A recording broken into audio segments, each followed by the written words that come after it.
get the music, you get the news, you get confirmation, and the constituency. This is the news.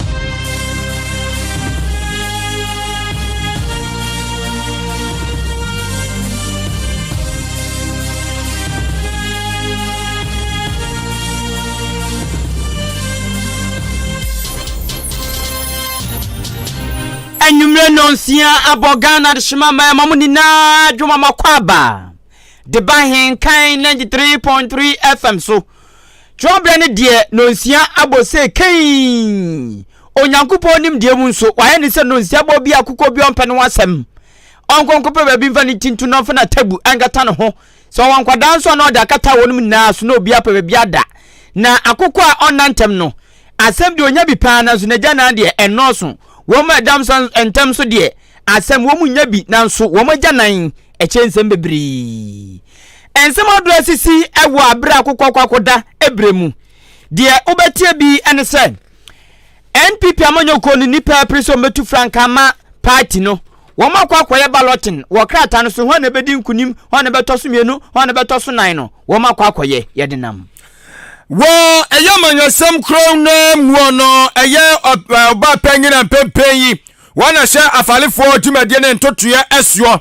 onimanyafo mevisa wakumsen wo kyerɛ mu sɛ de obedi nkunim afempinu ene eye aduonu enan abatoram de ama MPP amanyekuo no eye nipa ba ko pɛ na odinidi atodwa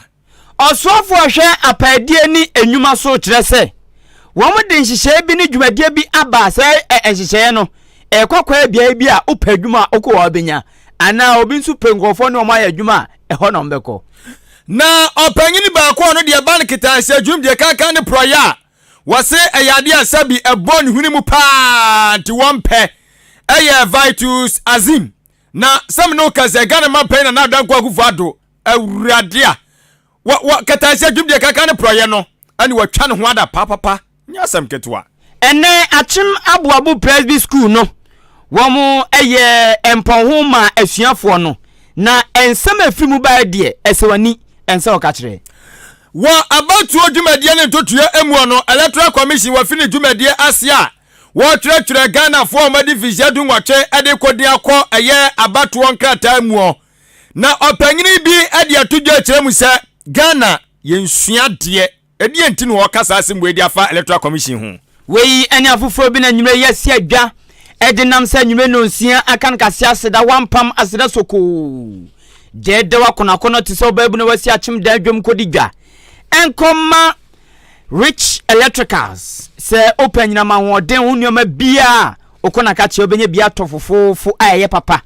Machi Foundation so be pound ma wo mo esika enafi Jubilee Hospital wayalsa fie mapa wokɔ no ma one touch yade bia fiti utiri so bepem wonase wotene se te Kofata Motors yade won ma se esan se yesen awodo no enne wamode ho akadie no nyina bidiaba tienya hawa yeni ohaw bia yebehwe ne asiesie na timi enso aboa di achi o Facebook live obayehwe Ahenkan 93.3 FM wadawro ma onya ye wo Facebook a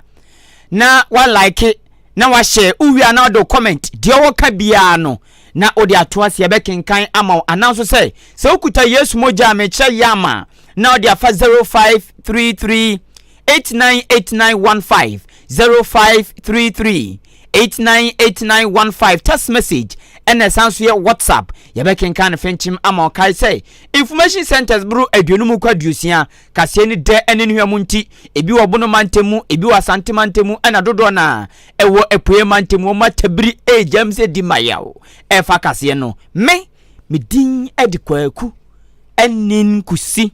buadumene adwen pa hene kofi mesa adwene papa na papa endi wanimu kan afi samni nchemu enin fiti ase eni Ahenkan FM. What wasum NPP amanyoko no won mo atena Kasiebo headquarters enkrata efron mo ababonten na krata no atifisem ene se nyame bua obubu obusum ne de toso enan memene da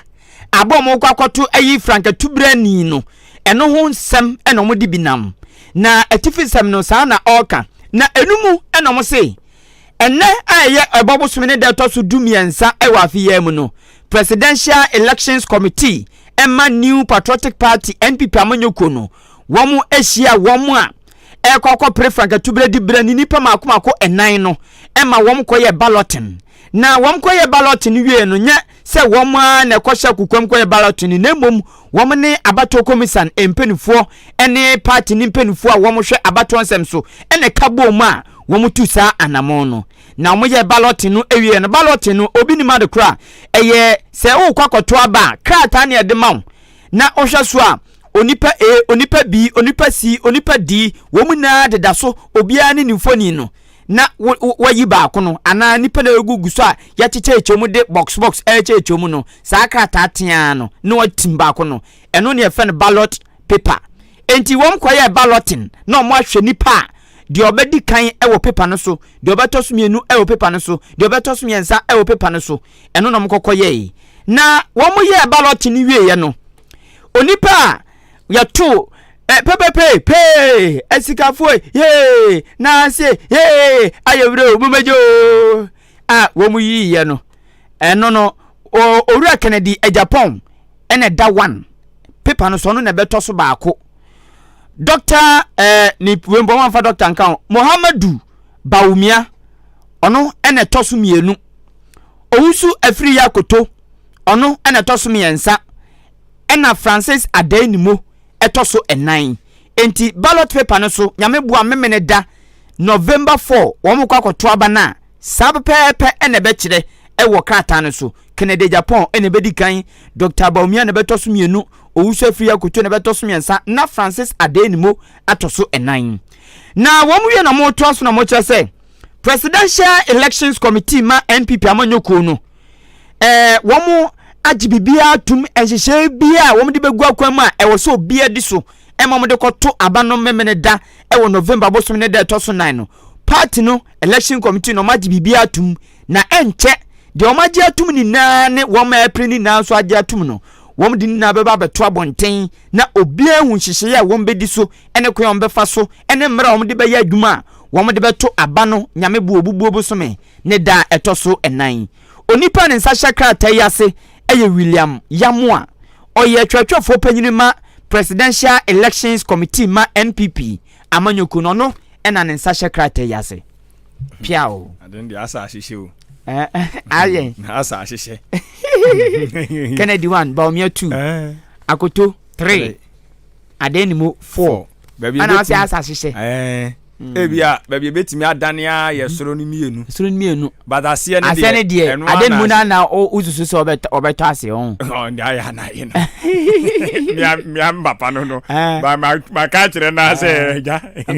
kon so resign jan kan jan ba o se da ndi aya na ye no o ma hye ndi ebia okay sa kan se de o mokwa de ogidin pa yo de obedi kan de obetwa to why we you ya why dey nkuni we ya mu na mujimudi that no so be popular akra e be one intention tia still owum ba no kwa ya na otimi ejina mu last year okoye no to so third to so third na si to so second and first kra nya won but we no any dey shede ahihya na ahihya baby a magic ne be wa ye first and second no e won e betumi asesa e won e betumi adane na no kra no ebedin ai ebedin dia ya na ye no na onim anwasam ne se enemi hu obi status NPP ni bi status onipa odi na chi ne nipa odi na chi ankasa ne boss we declare ama Dr. Baumia but me hu na nipa na posti Kennedy Japan se abato we ebejira ankasa onim before super delegate no of for posti Baumia okay but when ne baba so na mo ya ballot ne hu aso post no and I just said the road is clear now say na se ade ne de na meka cho say say super delegate ne ya hyenkrofo ya hyenkrofo but when ne de o za na meka when de ya biem ti ya doso enti enu nya fa na betimi hu ka obi o maka ya de papa pen mu bi na ko chi akwara so mo ya se de mu wam no we de mu wam no yo ma wam Obia from your head. Tokuna kakaka obia no kombi. Where the move yes. He said they took right kasi. Verse not to go yes. O pra na udama yet mu anim. Mo. Ba we de nyina ya bo kwa ehwe atiko ba ehwe. Be bia light bo. The mu so ai kama. Anti isi ade ya biem. Tokuna obia timfam.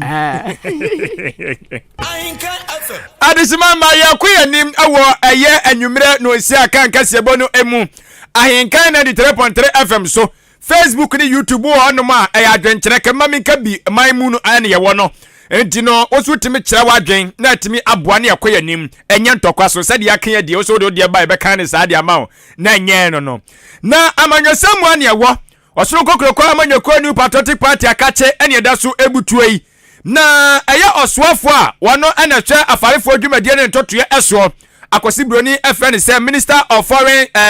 Minister of Fisheries and Aquaculture onimonyamfo Mavis awakumsen wadi atudwa wokyerem ese Ghana man panyina be de che Dr. Alhaji Mamudu Bawumia wakyerese ono de waye nyakopon totomuto nyakopon na sede na bedua makoko Ghana mu na odi ne ba yenso wanya manyako biafo na nduam se MPP amanyako ni mu enti MPP amanyako no ewazia woye Dr. Bawumia waye obi asabio wate sesi MPP ani kosua esanse de ekoso ewo MPP amammu mu nyina no papa yi na hunim de dodo na no efri na kache edeba enti upro bi a obetima gyesin pie ne apaso a kyerɛkyerɛ nyoma MPP aban aye netime to Ghana fo asum amo magina so ade tumi ama MPP amanyoko no afempino ani adonu enan a eye Dr. Alhaji Mamudu Bawumia o kyeremu ese onu de ogidie mapa emu so pa edo na ogidie se Dr. Alhaji Mamudu Bawumia eye de ya November 4th no wonu na bedi kunim onu na tu ani esi anyene ebeto aba no ade ama no se wontu frank amfama wone mo na otu frank anu so a eye de ya opposition party a Ghana anu mu nyina obi anim se wo mo ene wan hwo metime adi kunim a mo di owura John Dramani Mahama no so Ghana fo nim ne nsa no adwuma dada ni anim de obeye pan ni anim so oba ye ene Airbus ye de talitare no enye no kwan confirm tutu ko boki now se hene ni nyina ewo no ma ye gya mu kan bata wan kwanan Dr. Bawumia de na de betale no enu ani sidi ya tese no so kra no wo mu guso mo ya nneoma kakra fix ya patro so isia agina yakopɔ da Roma enti Bawumia do betima nyansam aka ama Ghana fo agina so to aba de ama MPP ama onoma nana owura Dr. Alhaji Mamudu Bawumia be Ghana man panyini na afa John Dramani Mahama onu akasa ebe shoke no no akwakwatra opposition biem ono amanyosam kwa hwe no ko biem awa Ghana hanom enti sra Mavis awakumsen esra nyina ne se atwa ni esi ahino mo bibia amanyokonum mo mu tie de obi akeka wo mo a ehunu se Dr. Bawumia na woye candidate a obetimi aboa wonom ewa afimpino ne aduonu enan. Bawumia is the very one who can break the eight because he has worked with Akufo, the president. He has been his mate. He knows where we started from and where we are now. So he has the story to tell. Apart from Bawumia, nobody can tell the story of the government. And that is why we are all supporting him. He will not lose, he will win. The margin will even be. Fortunately for Bawumia, he's loved by a lot of people too. A lot of people admire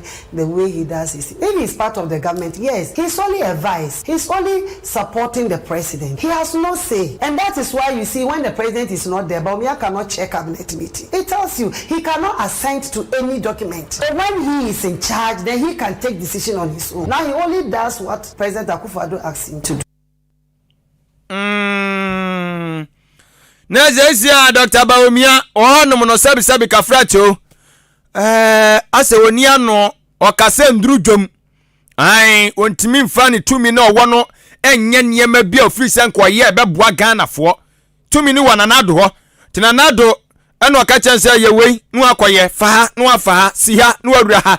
sanya nanado order na se instructions a Bawumia to saa enti se tumi ni nya bedin ho no dia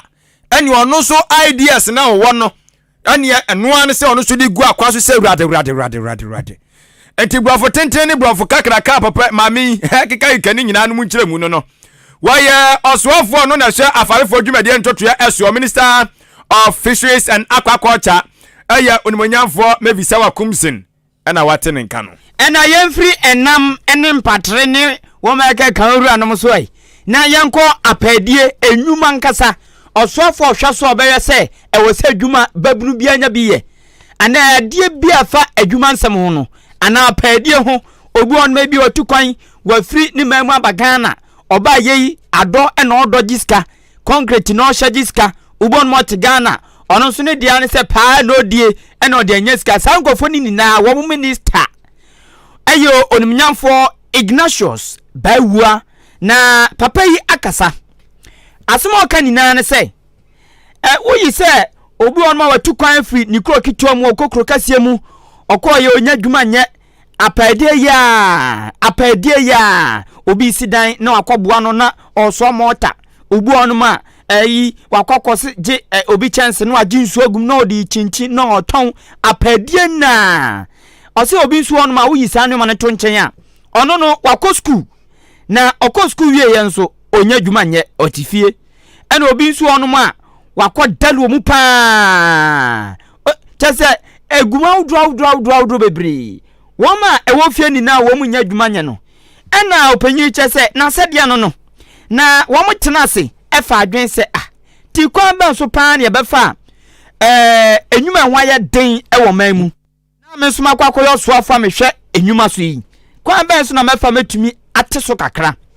enti onimnyafo Ignatius Bafo awua asanso emra hyebdwani ewusunyane West abeto ambeso so eyese wo mo befa aban no so na wo masi public employment centers ewo Ghana mansiri makomako dunsia no na wenu enye mansiri ni na obia benya bi public centers no musi no wo musi makomako dunsia pe 16 eno musi na 16 no ba kokoso ewo no ankasa mpeso aso a kura ye fe no odumase eho no musi sa centers no ba ko ho ewo Sunyane West district ewo bono mantemu enti na so mo kwa kwhwe sade adwuma na ekọ baabi akoduro baabi adu no mani so ana mani nso emodi mbobi won ma so mo bo contractor na ba so enfumso bi won ma so mo kye na na to okoyo ne nsem twofo di nkomo na o kye se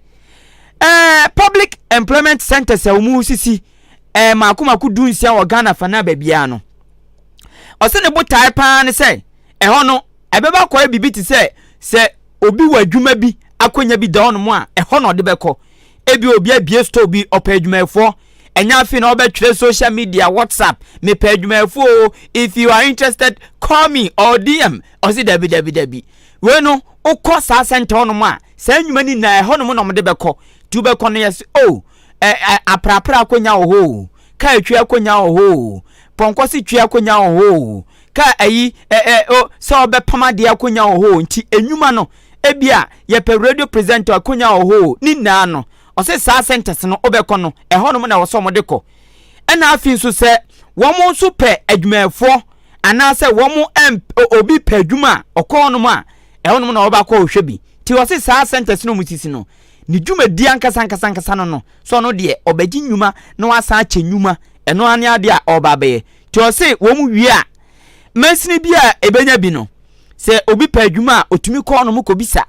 ayensa nso a wo mo a adwuma ni bi beto no mo a wo mutumi bo amane ama wo a wani gi ono no aba ye hwe on krata hwe on nuama na se wo se fata se adwuma kro no wo ya na ni yadane ama ofenchim owura Ignatius Bafo awua eto aso na o che se we besanso ama akonya ama mabru dodo na enya akonya penwuma anase nwuma kwan be bia ma wo no mo esanse ye de aben wo mo na kwan so ne hyehye mo de gu akwan mu no ebeboa pa ama san hyehye we akoso toten ni nkyiremu ne de ode peso no eni We are one out of 16 public employment centers are using across the length and breadth of the country. Na the Bible here and say Bible here. Adwuma na ekoso no say be a contractor no. Adwuma mo de share no say no na wo ye. So far e buy no ye ni aso na adwuma wo ye no in terms of quality. Wo here said the ni afo hye man no sa pepepe no. Ye bota ye pa ne say ha be dwa so a adwuma wura no ene wo mo pe adwuma e be ba be hia. Say obi e wo adwuma na e bia ohia nipa omo be ye adwuma ewu na ekwan bi so no onyo nipa no a ode ba beto ahye animo a omo so behwe omo database no ma hwe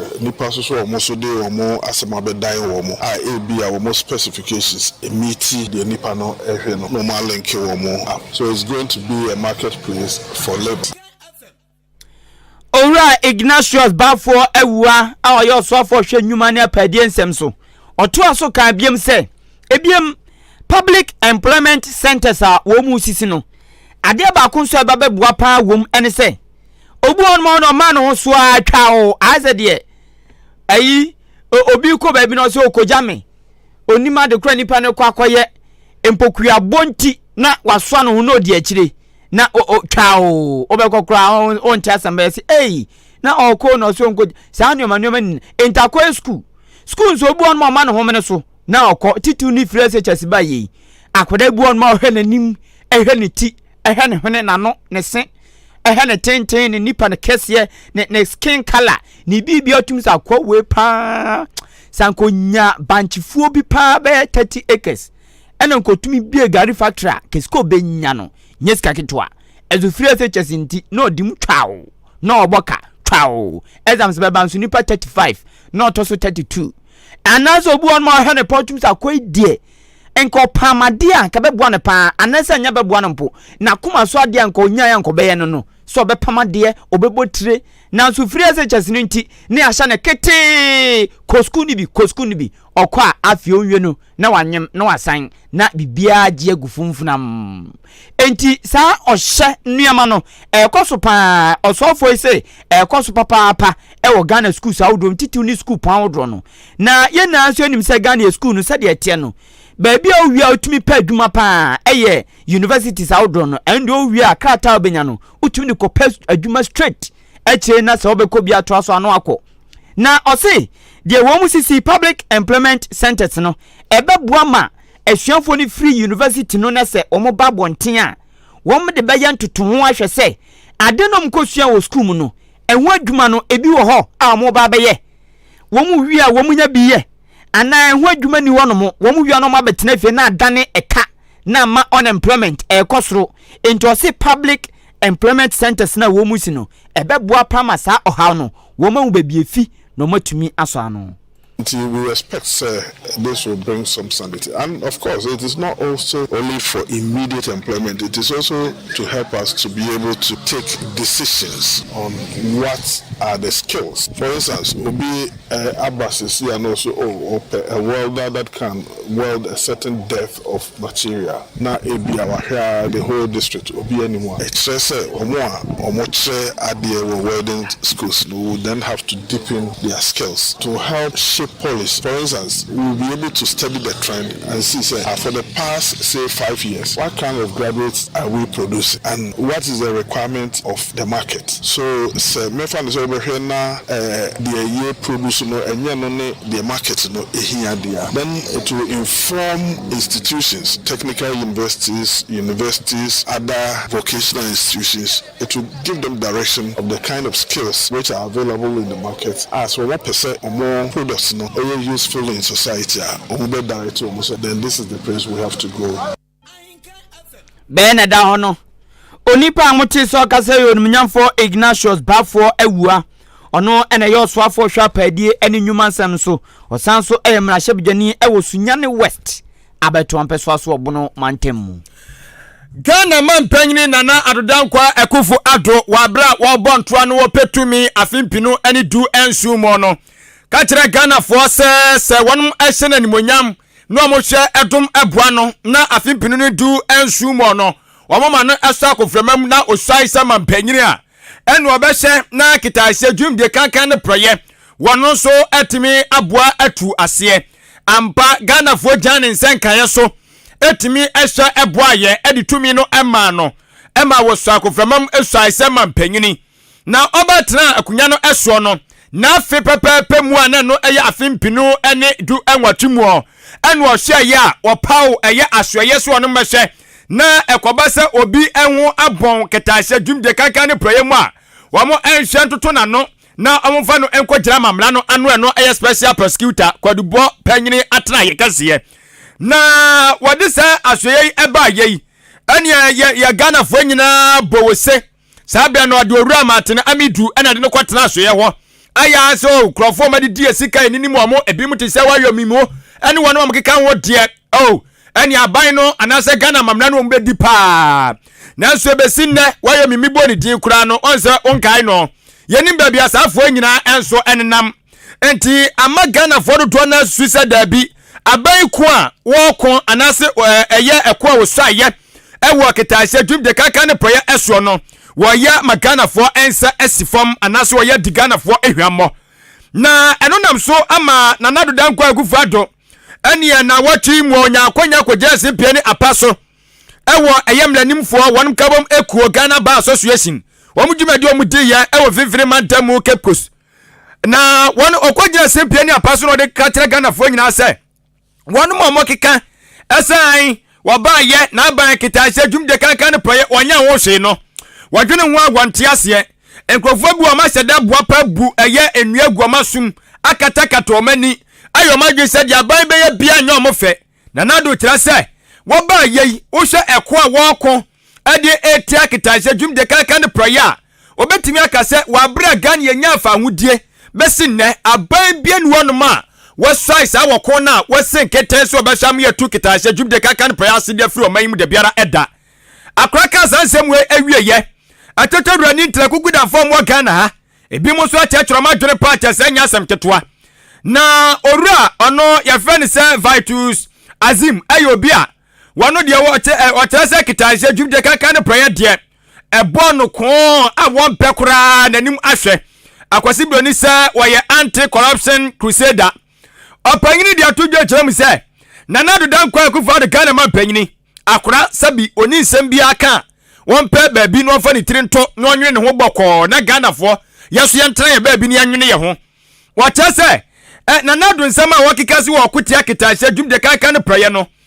wa hemfa esazu ono won fa na ni kosua hunu ye de na naka ni nyina no wante ase etu enka chechem fufura bi wono ma obetima chechirem ama sabi ato Ghana fo tirim ama ye husa ampa ye kitase dwumde kaka ne praye no okwatia wansan komra biem no mechechem na do obegina simpie ni apaso okaye ana anu adai ni de eno de enye enyinaso a ekire sa akwa na se nya dansedie wakyerem se aban yi ana na dankwa kufado edi anum kan bo se atela omo hyeye eni se de omo seme ha omani ekasa ye edi ti akitase dwumde kaka ne proye no ekenim se sabre kura de ka empo obi ana na do dankwa kufado apa no no ni bu o mai kura de kitase de ekiye tibi kura fa bi hu de biara eda nanso ne obisewo edi ani ehunu ye wo pefo bebria chese obekomu no kitasha akoso ewa banmu no anya asem ketwa wachamu sai na nadu dankwa akufado at the office of the special prosecutor dibrei edi bono osafo yene se on de baaye wose aye no kure won jimfi na nadu nsem title ni kura no wono na de baaye nanso de baaye na mfa so dia wonom se Ghana fo enya woso no yanya na won cheya no maba office of the special prosecutor wodina akokwoto a enam no kase se Ghana ya japade akodi ni ho ya tie de am oman no na afia so twa kan ya sade amasa nipa kro o mekire bi na ya nhwe eti wokika we nyina de si ani a asa na dankwa akufado no waseda na odine sade fe Ghana fo saa wase ba kukura twa ni nsurum aye wasoafo na hwa ahunidi adwumade ntoto ya eso ankane mami sisira brother pa hwesika pa ye ko hu ne dem a chese asem we ba ye mami wase an me de anana do judi bre na me nkwakomeko na waso dibre ni musase okay magima ade o wie ya sa atiwonum na uhu be san uhu be fi ni ade keka nsam sa de tuntrima ntrim ye ndade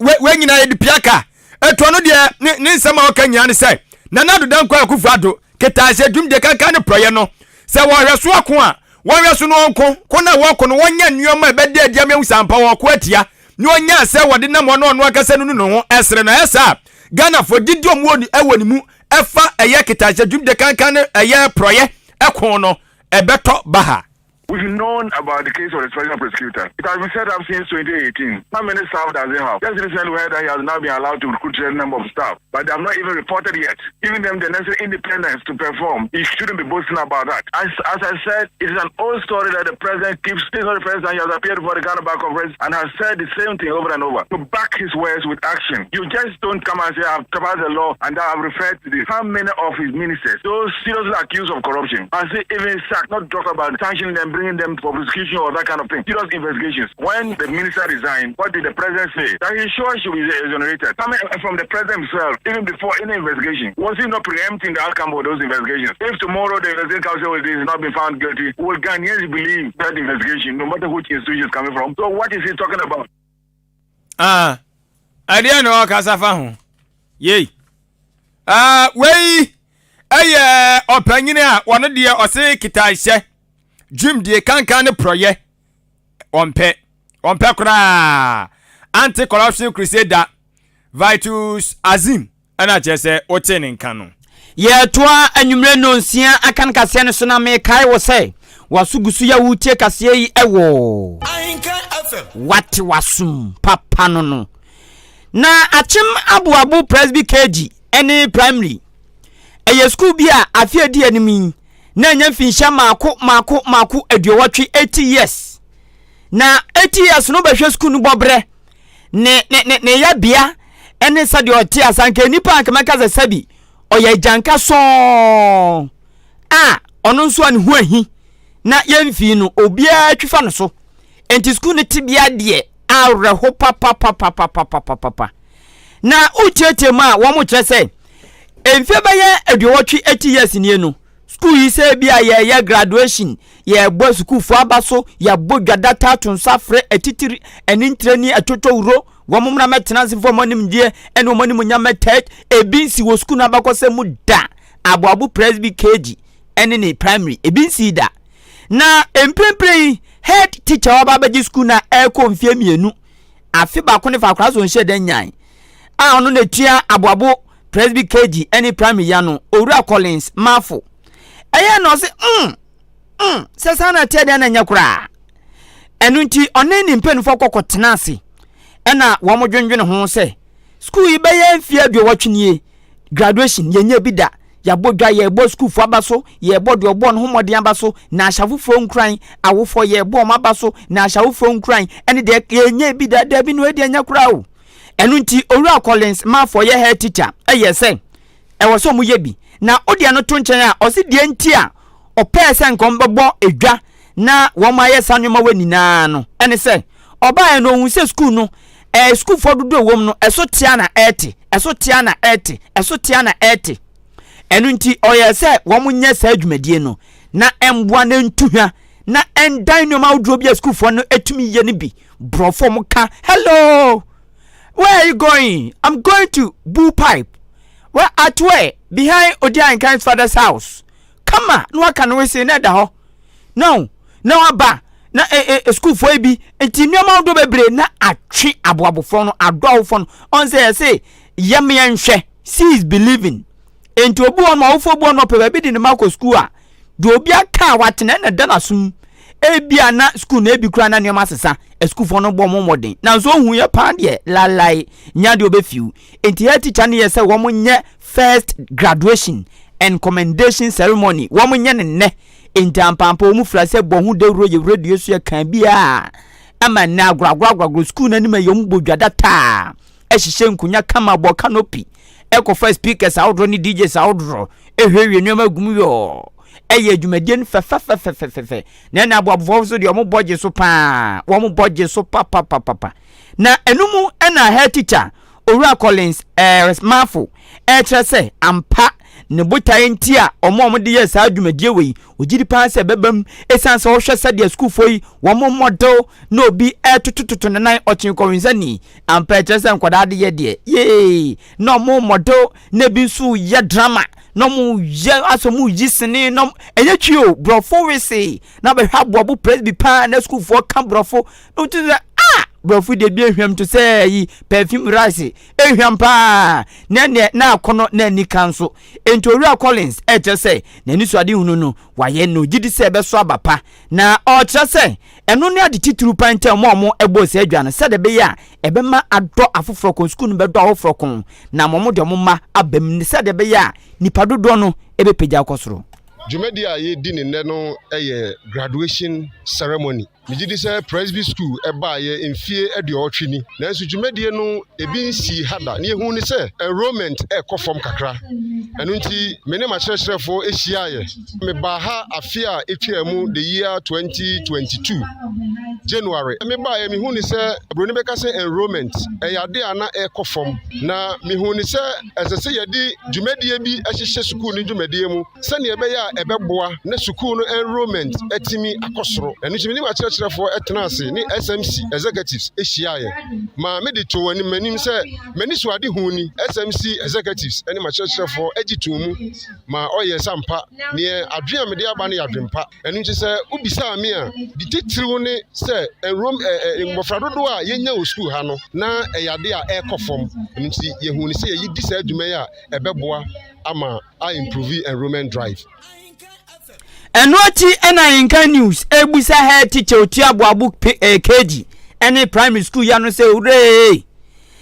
na sukui wafra say yebi amoba empo mansia no say school ni bia na school bia ni onoma teacher for wo ahyensode card a edan wo ma di say omo ya kyerɛkyerɛfo ampa e wo abobo ebi ni baabia mpotam baabia na so abobo press bi ba teacher for ni edededom kom kama fefefe ehu ampani on sampa your staff onya krokro de John te se nkwa akwa bi na okofa eya se ya pinsa doctor for you see no den nanam eyi konfano hospital so kwaje den you on tanu se nka card dan kuma na ehu no ti teacher ni ba ye head teacher wa baby aboabo teacher for na ebi dida wo mu kom primary no eni kejin ebi dida wo mu kom ena ye busa ne se enti nuama we ya we fra se ye eden biem na siwani so apeso ye ma aboabo KG any primary school no eho ena head teacher Owura Collins Mafu edi tudwa na o kire say ebiem ade ba akopeso ye ne say o say Ghana akoya de da ho say aban school ene ankrankra school no ankrankra school ni yesen aban de entibon se tuba bi kwa no mo twetwe hwe look at Saito student ne socks okoba bia na ayeko enso uhu private school ni pa stosa fita od be kwa ba fita na eche say one ahunidie Saito fo ye ndie huni afi biem ote se ukọ private school saudroma wo mo ka brofo we say hi madam Koto has physics himself please come and check for him and so Saito madam Koto ane ena nkra ni enti enuma we ni na ma Saito ene ankwankwa schools no edanso enti o tra say Saitrim pona edo manfo ani so ewo manfo tim so Saito for the brofo kromo nte wo mo modern ene private school for ni yade no Owura Collins mafo so ono beman sin so mansa na waham na de waya pen kire say obetumi aye o se Saitrim pono titiru ni abobu kromi a obesesa Saitrim pono amomanfo ani age Saito school ho no matuo de akire te se de moto fosu na ayefe aya akono eno nso ni nkire mu ni Mbembenso a me pese me de Aboabu Presbyterian Primary School and KG ekodu mbembenso yi bigidi se ye wo adwen bi e wo public school so public school jumedie public school modern bo enkwanim nanso me mapen so as head teacher of Aboabu Presbyterian Primary School mebo me hu modern say sir the mindset afoforo wo efa public school ho no mesisa sa mindset no na mama school no aya kono ama kromafo ani mpo wanga anti krom ha owo bia foforo na timi aboa school no jumadi onipa amoti so ka say eye head teacher ema atwem Aboabu Presby KG and primary school I wo Brim Central Municipal Assembly wo Apuye Mantemu Owura Collins Mafu nyamianim ni kroni owo school no do pa wa first school nti say ni self contained BOC o junior school no ho pa enu achi ena dwumadie na se yene officer in charge of Presbyterian Education Unit Achim Oda ono nso na ye main speaker e odwumadi na se Reverend Kododua Ejekum e no nso kire se ewiase empo ewiase obiase tenemu se wonni nhyeso a enwuma bi onmo a wontumi nye na onkon kan so enu nti no bu onmo se me njime umpu ndi na maba beje wodi oba na be mama beje wodi da bi esanse wankasa hotumi ka so ebono nsia mekwa asei ebono nsia mekwa kosensu enso bedunu na pa ho no du na nkonko ya de krokra enti o chese enhyeso e ya de ebuo nipa ma ne konkan enu nti osre asuafo ni nina se obi anya nhyeso sade bia obetumi aba school brano obetumi aba ne breso obetumi aba no aye de sesa oye enti enhyeso no se o homa school ni bia na school ni bia hye no so ye de sefata ebe bona mana konkan pa enu achi e na ogbo headmaster Ora Collins Mafo any school ni mpenufo abaso e wo san hye ye omde abaso a abakosem be mfie aduwotwe wo mu hu bida discipline education no necessary oyo osuani na onye obi a wo sa ahunidie no a untumi nsua de e say nye da bia na obi ba che say ko sua de koda bre school ntem ana twani empon eti obi a oye discipline na odi ne hu ni no ototo ne niema ye ode mra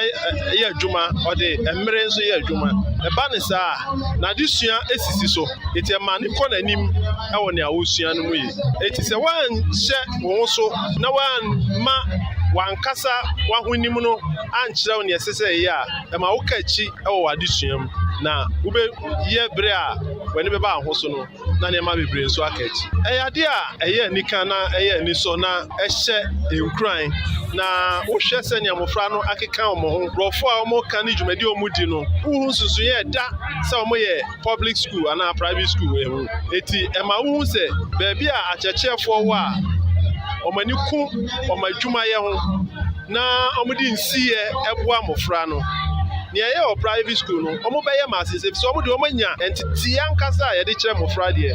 eti emame hu se school yi e wodache obi ode ne ba beba ha no so no enya de obenu ne ho se ode ne ho e ba sa school onipa amoti so akasei ono ena ye officer in charge of Presbyterian Education Unit achim oda ono so na ye main speaker ewo ene achim abuabu keji ne primary one first graduation and commendation ceremony no ase ono na guest speaker main speaker Reverend Kododua Ejekum yada Jubilee Hospital for ase ni abo wonom abaso se wonom bepiem ewo kotokum petam yanumi yade awodo na atechire ni padua ni nyina no enam wo so ama enne yade ho enso e de free yade nyina enso ensem ne sense tunti no yada wonom ase ema mummo amonkoso emo adwumaden enu nti mamenkamfoma wososo ai Jubilee Hospital be piem ewo eye wonom akate a wankasa be unsa yes wonom mo hye eye apomdin mu nim dwumadie mu ono wama ben pa na womo enso ewo atuhu ache honhom ewo ahofama honhom wama ye krado so mbeboa mo wapom den SP esita don hwiri bia bedu ya so ye sima bia beduru obia no eyade so obenya oyarehwani ama no so aboa ama onya pomden mapa eno atie no mepacho ye kofa mfidie totoduo dia ba sa mfidie no ye boa ama ye hunu yade pote a epese atu ni padua no eboso etebu ade ba hwe sebi wajana mu sebi tunso mu woni padua mu omogya mu na ni nyina timi hu yade no ba bi pote a ehye ne yetimi so ama wo ano aduro enu achi no yase wo awie na ebi akoba se wose yade otu aduro so anase wose ya ma waduro no ye ntwere ngu nkrata so ma wose kone koto ebi na babia wo koi sebi utikuro ketua bi mu a ehonum krobu okra na kura ba ko pe ono nko a na wo aduro no kwa koto no wo hene eti enu ni sei no ya abomoden anei ye de pharmacy ni bi abai atena ye ho enti doctor ni no e twere nuo ni ma wo no na wo kọ pharmacy shop so no akwa kwaje waduru kama na etimi enso aboa wie pa na mepacho uye oba na wafafura eye bosome nkro akwantu emu ewo haw bebre na sede be ya betumi enso aboa wo na ubetimi atwa bosome nkro no asomdue mu na sabi okọ awo so nso a omre na wawo no ebababoko no yase kwa Jubilee Hospital na won ma won kyerɛkyerɛ fa eye abosome nkro akwantu na wo so wutuo no ho na yewie ni saa na obade ada Roma bosome nkro no eso na osua wasundwe mekere wo fa ho fa oba abofra no ene wo obatan no muhia se ye mamo nkyerɛkyerɛ sɛ de bebetumi aboa musansa abofra no wani ahoɔden saa enti no unim na woso no aduane ani kwase wodie wode mamema no ene adeade a ɛno so wanhwa na akɔfɔ hafoforo bi de aba sanso ɛna wo obatan no so no sabi onse kuro aba oyam ene adeade nti nuane a wɔsɛ wodie netimi aboa wo no ne nyina no yebɛma ho animdie ne ho nkyerɛkyerɛ a ebetumi enso aboa wo na abofra no so yɛhwɛ na agya yehu sɛ ne muduro sɛ na wɔsɛ ɛyɛ ne aduane wei wɔsɛ yɛde ma no yɛ ne sabe pɛpɛ na no so atimi aboa kama na mmom ka na hyɛ ne nso so sɛ yɛwɔ theater hɔ ɛhɔnom ane yɛyɛ operations ahodoɔ sɛ wapira na ɛyɛ honam no ani ana sɛ ɛyɛ nipadua no mu ni nyina no mepacho o de ba bedan yen na ya hwe ne yatimi enso abo pra no emfa ho ne sede se bi etie bia emfa ho ne sede se bi tie bia ye be hwe na yatimi enso abo pa na ye nya nwie ma onsan ko fa ho haw bia san fa mabiem san so operation o de hospital bi wo mo ye wia na kira semasa ko ye bibi wo ho ne mo na opinfo wadru eye ebre wo se wo ntesa ana se bosome nkura kwantuo no watwa ba bia duru de won se akasa abofra do ne beba atiaso asase so na wanya wonmo mo anim de ewo awoagie mu a mepacho wanhwa ne no so akofo ha obi ediaba etu bese wo fa ho fa oba awu free no Jubilee Hospital na wase wokọ na wo so atimi aboa pa se wo dunso mu yade biara wo de kwa akodan Jubilee Hospital no ma hwe aboa wo eno akiri mepacho wo ani yade biara kafra nkachi nanso no Jubilee Hospital sɛ menka nkyɛ sɛ tutu Americana fabra makache no ɔmo na wɔnom so emwa diabetes ne hypertension yade bi a enye yare papa yare bɔne na eso mu a ɛde wɔn kakra hɔ asɛkɔ asɛba no fo saa wɔnimra ho so no na wɔne amɔkye asinkonya akyɛsɛ mu di mu nkita ho obo nkuro de kyerɛ no eti yampa ne sɛ ne saa bebantie bia na so mmoa ho ommra ye dia ma watasfasa sisu no untwanye ye enu nti kwa Jubilee Hospital na wɔnom so enhwɛ emmoa wo na entimi enso ema wo apomden ensi pin kɔ nanim na dafia da bia no obɔ modden abaya so ye wɔnom a yenya bread dodo na de ma ano patitru oba yebenya bread dodo na de ma na yade wi yetimi enso aboa emepacho aduane bia obedi ewo Jubilee Hospital yaso ye wo bia no yahwe ehunu sɛ apomden ya ade ehu hia ye ntino aduanse ho ntia ye ma mfa ma ho ti unya di aduane bia ho no ma me ndwendwene ho bebere san sɛ ye aduane ho tie apomden si achiba health insurance mepacho ankura de ene afi aban de no insurance yi ebo adwuma wadre ewo yakache ene de no obuo kwan so oda abo abokwan tempon no eso amantra bridge no so na be hu ya tena ye no na sɛ ofri eye odan na ode wani akire mu ewo eye aboaboa eno eye wonsa benkum so amantra bridge no so no ma ena obe hu ye na tena ye no ewo sanso na ofri aboabo na akɔ odan eno eye wonsa nifa so amantra sam so no so anasa amantra bridge no so ena obe hu ya tena ye enso ewo enkyeremu Kasiebo dem dem a oyiso no oje de film penfo akache a na eye 0244 575799 0244 575799 and 0241 76 kafra 0241 784645 0241 784645 eno eye Jubilee Hospital ene wonam emon komo emfa emame Kofata Motos yada wonam ase ebo wonam abaso sanse yehyen ahoduoi ehun hawo ni nyina yehia wo no yetimi nso ahwa ya pa no enso ano enemi pacho ehyen ben na wutwie eye V8 eye car bay Nissan anasa den Sonata Toyota me pacho car biara chese ekura wo a wo haw ho se ye car no akoma ye engine no anasa ebia ehon no baabi na chese atechima fabedan Kofata Motos na yenhwe na yemwaw na afini yemaw ehun akade ne bi na enkon kan famaw ebu okra ne batche na ejeje no ne nyina de bedan ye ne ye behwe ne yetimi enso aboaw yaje atomu prekope se Ghana afana ba bia ye ne champion no ka ho dwumadie ne de ye na dodo na soso no ye wo ho animdie bebre ti ode abomoden na afi fo woni ekiremu ewo nkabupune mantamu abosi okan me pa to ho ene atan kese no enso so ewo woni mpanyfo twetwe nkomo nneoma ne bu ono mo a ya betimi di atoa ebia me no kase wo free enkapuni mantem na ebia wo ba apue mantem ya achim ne ne patamu na wo hyen abesei asikwan so eno no saa no wo de ofre ye pa ye betimi de nneoma no anase wa wunim hawo no a wo boy amane pe ye dede ye wose ye de ba ne de besi ehyen mu ma ehyen tim bu adwuma no ye de beba ne aba besiesie de amawo woni mpanyfo nkasa 0302 68 96 89 0302 68 96 89 eno eye Kofata Motors me patro Ahenkan March Foundation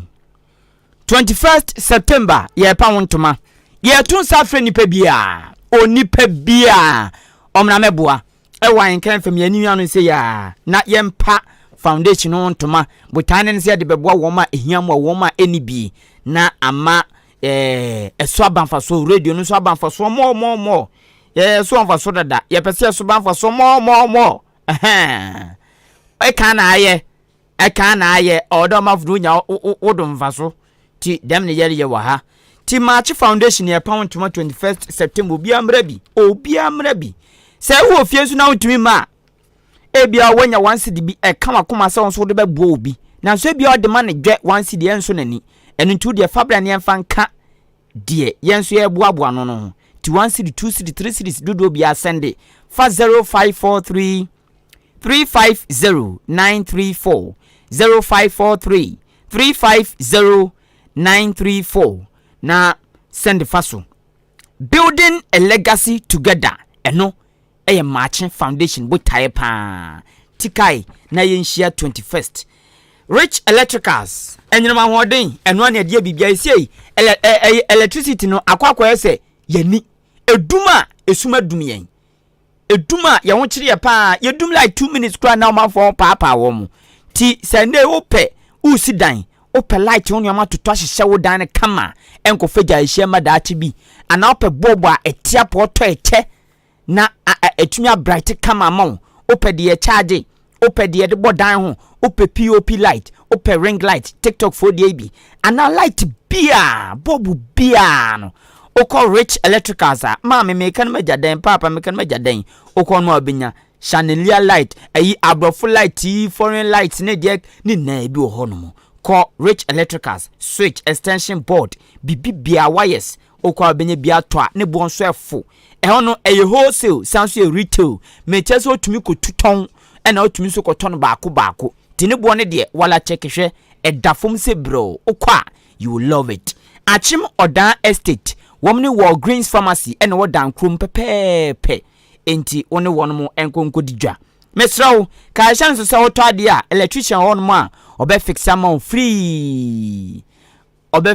free timber chofre 0591 651 688 0591 651 688 ebia wo bibia peso bisa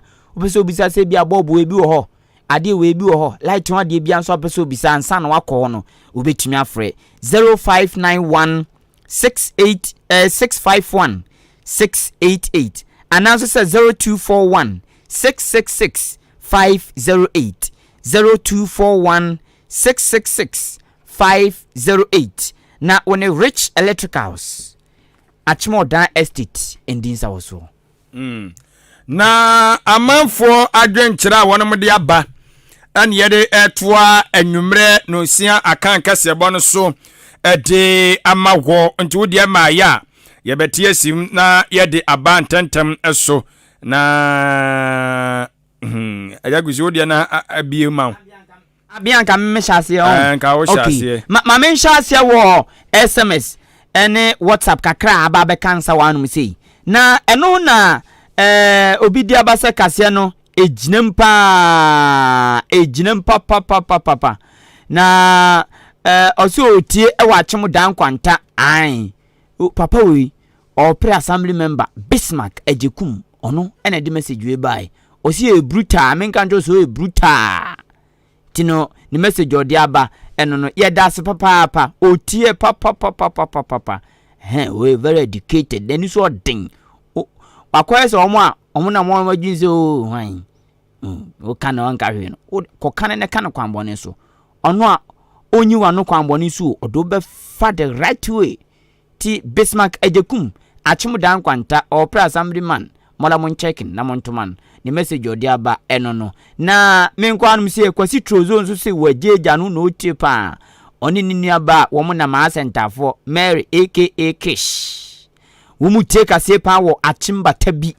na momo bro no na bro no ba ya sa bro no ba tabi ba bia mo se na ho bro no ban a mo nkyere me achimba tabi wo mu tie kase papa yedmase se maje yen atum prekope wo fa ya odente enzu agugu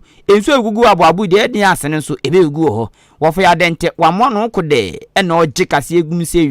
eyo madam Dora e wasene Bangalore ono so epamade ho a waje kase atum prekope oti na afi ko Christoph Electricals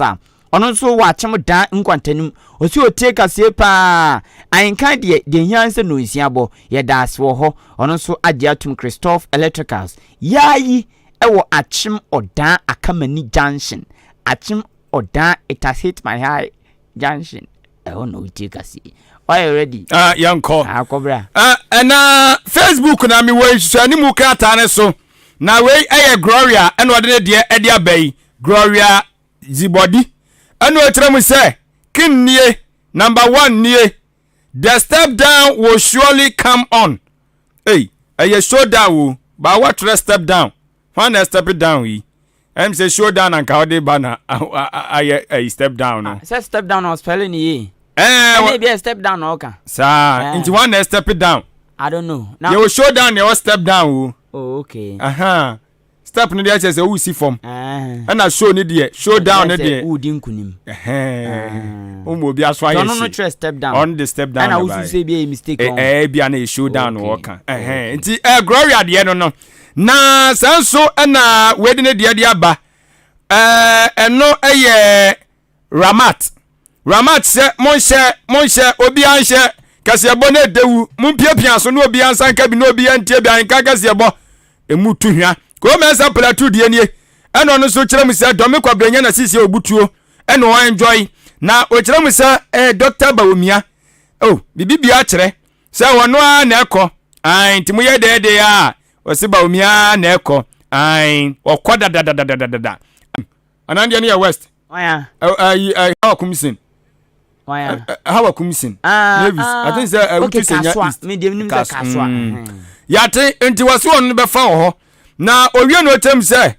Ghana fo mabunu ni nyina obibia wodidi ye se wadi mfihia dum watwede corona voters ID no ni bie no wototum ni kama ne na moneto wokọ no so enhwe kwọba mode na okọtwe ni din na ne nsanka voters ID ni bi na 2024 watimi so akere na adwene ne yatimi so ayi mampanyi no betumi aboa ama free SHS akoso atenase ye na social intervention no ye programs om de ba na se initiative om de ba timi boa Ghana fo ne mobrohufo ni nyina no akoso atenase yate ne de no na na kwa mo aboaten ye o Abrekuma Central otem se Bawumia na eba no ni hu ohu sakakai no na wase yanchia mame afia akoto emma no yate yachia na ma na afi Kwame na sechi so yachia na ma ewo hanemo wase anyway Dr. Bawumia eda number 2 ti anu makai no ono na obetimi aboa MPP amoma breaking watwe no yate Master Planner Junior Kentampo minim dia maye papa yo minim azokro so ne metwi Master Planner Junior ka so de yakwa ahia ke yancho wase yawde ya me campaign ma manager akasa tenten no matema menya ma wase Dr. Bawumia da number 2 ka kire Ghana fo nyina ne omfa nto omutrimatu ani asi ahene no say you too sure too direct eno an ye hwe ni mu chia gifty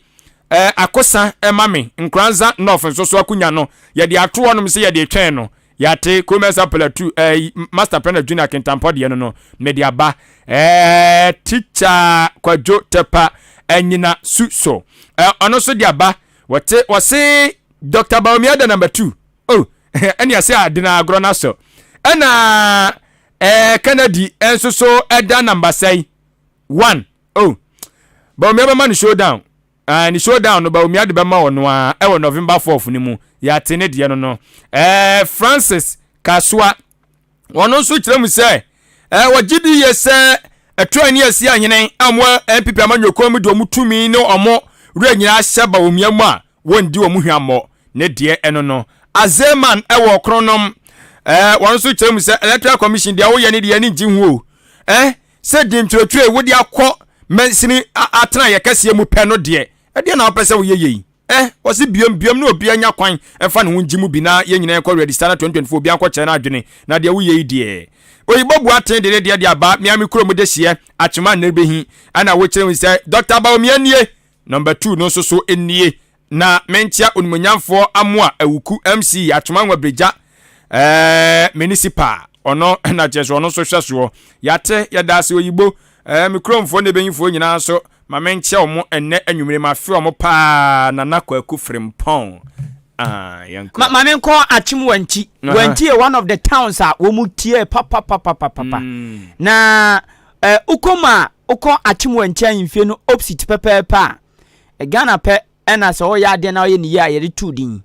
to bitumi kira de a papa wie o yare kro da ne mpa so atum za koyi bro ye uno still ne e friend se ye mfa di ni mfiri ni so da o ya de na ye ni ya de fro me mame ono amo no town to beans wache bayere pen ne da na yenti obi a frɛ ne bayere wi a obi frɛ ne mu wura obi frɛ ne binsi wura na akɔ achimwa nti a madam ba kɔ no so meet pa ehwam awurade utwema azayi pan meet pa temptator ebetwetwe sisia na napo wa biem ochi information center okɔ achimwa nti a manya ne tesi wa biem pa ya otie na napo o opposite achimwa nti anfie ne pe baby a chaso me ofa ba ko pe chaso de kwaku onu kwaku no kwaku kan kwaku chaso o ni pa se ti nanapo ne nche hono mo ana abo baby o msiesi moto na yeda ase se moagye atum ewa achim wanchi ene enwumre yede asi wa utie ya ntumi anche obi afa che yen eye ba bi ma onso beje ode enwumre ye producer a draw ka ye ho boa yen Mauli Bernard Odieko Facebook Live me din adikwaku enin kusi buadumene adwen